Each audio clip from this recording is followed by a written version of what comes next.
Hey everyone, I'm Jane Norris and this is Carlos SANSON JR. And before we start, I'd like to say that the CGA acknowledges the traditional owners of the land and pay our respects to their owners past and present and extend that respect to all Aboriginal and Torres Strait Islander peoples today. So first of all, I want to say congratulations, Carlos, on being one of the CGA's rising stars. How does it feel? Thank you so much. Yeah, it feels pretty special, and I'm pretty honored, and it's a nice title. Yeah, I was just thinking back today about when I first met you. I think it was you were just finishing your course. I think it was 2018. Mm. And I got a self tape from you for a film, and I was so blown away by the confidence and kind of charisma on this tape from this guy who, on paper, looked like he'd done not much. And then I can't remember if the film got pushed, but we didn't do a callback for a couple of weeks. I think it was early Yeah. 2019. Right? Yeah, with the Yeah, director. yeah, yeah, And yeah.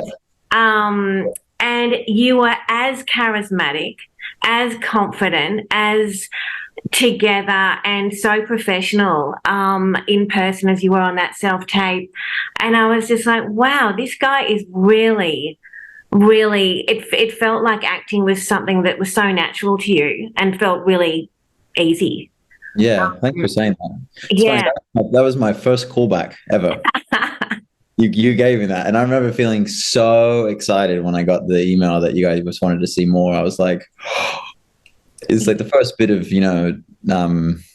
success, because I've always celebrated the small wins, just Mm, the small things that tell me I'm heading in the right direction. So that getting that and then coming in, I was really nervous. I was I could really not nervous coming in. tell. Just the sheer youthful bravado, I guess. I guess, yeah, acting, right? Yeah, exactly, exactly. So how did you come into acting? Like, um, what was the journey? I always kind of had a love for the theatrics when I was little. I Mm, was running around in my Batman costumes, and I would always do Christmas in June with my family and pretend to be Santa Claus. And I always loved playing characters. And I think I knew I wanted to do it from a very young age. I just didn't really have the courage to say it out loud. Not until we sort of got to that stage in high school where the conversation about what you wanted to do post high school was being flown around by teachers and stuff, and we had like career meetings. And well, I'd done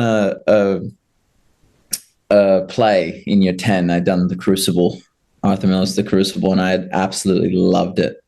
um, I loved the adrenaline of live theater, and um, the feeling of being in a scene, and I was like, wow, this is like amazing. And then by the time we came to year 12, where we had to do we had to write our own, we had to do a monologue, an 8-minute monologue. And I chose to write my own. I really put a lot of effort into it, I guess. And I hadn't really put a lot of effort into anything in my life at that point. mm. And I, I guess I put a lot of my heart and my soul into it, and it paid off really well. And it was received really well from my friends and my family, and even my teachers, and everyone was kind of like raving about it. And I was like, oh wow, this is something that I must have a bit of a knack for. Um, so then after that, I was like, yeah, fuck it, I'm gonna follow this and try and make this a career. And I didn't know where to start. I had no idea. I have no family ever in the industry. Like my dad was an investment banker, so I really was in the deep end on where to start. I asked my drama teacher, I was like, what do I do? She's like, audition for the drama schools. So I did all the nighters, the whoppers, um, and I auditioned for Screenwise, and I got into Screenwise, um, and then did my 2 years there full time, and then popped out, and then just started auditioning, I guess. Yeah, that's sort of the Yeah. fast track of it all. But yeah. And you've worked pretty consistently since you graduated. You've just gone from job to job to job, haven't you? Well, there was a period of time where when I first left Screenwise, Mm. um, up until that callback that I had with you, probably, um, where it was a bit quiet, as in like, you know, not quiet. I was getting auditions, but I think there was a bit of for me personally, I had to sort of unlearn some things that I had learned at drama school. Okay. There was some I sort of had to just fall back on, I don't know how to say it quite. I had to sort of just like forget everything I learned and follow my instincts. And my agents liked that because they worked a lot with me. You know, I would do tapes. I'd get auditions, put the tapes down, and they were like, it's not quite right yet. It's not good enough to send off, and we think you can do better. So I'd go back and rework on the tapes, and some we didn't end up sending off because they weren't right enough, or that we didn't feel like they were the best work that we were putting forward, you know, that we could put forward. So there was a period of time of kind of just adjusting to also the nature of auditioning and self-taping, and it was sort of just beginning to change at that point. Like self-tapes were becoming more common. Yeah. That was a new skill that we touched on briefly in drama school, but it was definitely something that I had to learn how to get the best performance out of myself in that setting. So there was a period of time where I was, I guess, growing, learning. I was making a lot of my own short films in that time as well. Okay. I was making my own content with my best friends, and then I started working with a director, Simon Watts, who had shot my show reel at drama school, and he took a liking for me, and we kind of went on and made our own little spoofs. And it was like that on-set experience, even though it was just mates and a camera, it was still that on-set. I was like, oh, this is what it's like. And then from when I sort of started to learn how I work on set, I started to apply that to my auditions. And there was something that clicked where I went, the audition, like there's no difference between, it sounds so simple, but there's no difference between what you do in the audition as opposed to what you do on set. For me, there was like a difference. Right. I started treating every audition as if I already had the job, and it's like, this is what I'm going to show up on set to do tomorrow. Yeah. And I think that's where maybe I started to find some success and I love that. get that callback. On a t-shirt. Yeah. Yeah, no, that makes sense. I mean, I guess you know, on every job you'd be learning something different about yourself and about the process, wouldn't you? Particularly because the kind of jobs you've been doing, they're so different. I mean, you've worked in the States on big series, and you've worked here on film and lots of different characters. So I guess, yeah, it's great to hear that, you know, you're working out who you are, and that makes you a better actor, doesn't it? Everyone a better actor, I guess. Yeah, for sure. The growth that you have as a person is directly influences the growth your work undergoes. Yeah.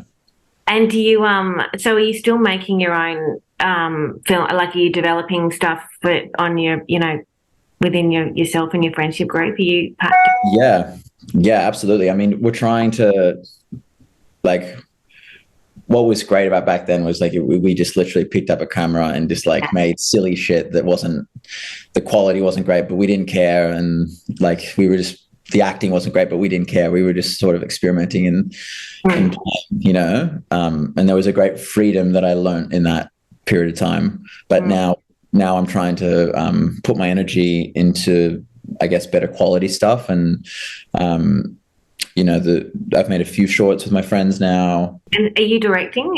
Are you behind the camera or in front, or both? Are you doing everything? Well, kind of a bit of both. I'm going to leave the directing to my friend. I really believe in him. I think he's got a really unique approach, but I'm interested in the producing side of it. So I'm really helping him get it off the ground, and the logistical side of things, like putting it all together, and where we're going to get the money from. I still don't really know, but leave that one up to me. And then I want to act in it too. Right. So I'll do both. Good. Amazing. So you're finishing off a series at the moment in Sydney. Is that what you're? I just wrapped Bump. We just wrapped Bump 4 like 2 days ago. Yep, a day ago.